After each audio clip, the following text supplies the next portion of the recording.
থাইল্যান্ডের মিষ্টি তেঁতুল। মিষ্টি তেঁতুল শোনার পরেই আপনারা হয়তো অবাক হয়ে গেছেন, কারণ তেঁতুল কিভাবে মিষ্টি হয়? তেঁতুল তো সাধারণত টক হয়ে থাকে। কিন্তু থাইল্যান্ড এবং মায়ানমার এই ২ টি জায়গাতে এরকম মিষ্টি তেঁতুল পাওয়া যায়। তো আমরা কোয়ালিটি এনশিওর করে নিয়ে এসেছি থাইল্যান্ডের যে মিষ্টি তেঁতুলটা সেটা। আর এটা এমন মিষ্টি, মানে একটু চকলেট, চকলেট ভাব, বা মনেই হবে না যে আপনি আ কি খাচ্ছেন? যে চকলেট খাচ্ছেন না তেঁতুল খাচ্ছেন? একটা ন্যাচারাল একটা জিনিস খাচ্ছেন। ঠিক আছে? যার কারণে এটা সবার কাছে, বাচ্চাদের কাছে এবং বড়দের কাছে, সবার কাছে অনেক প্রিয়।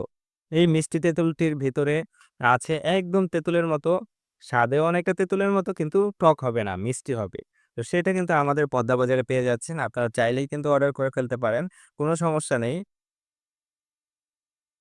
একদম ফ্রেশ কোয়ালিটির মিষ্টি তেঁতুল পেয়ে যাচ্ছেন। বেশি দেরি করবেন না।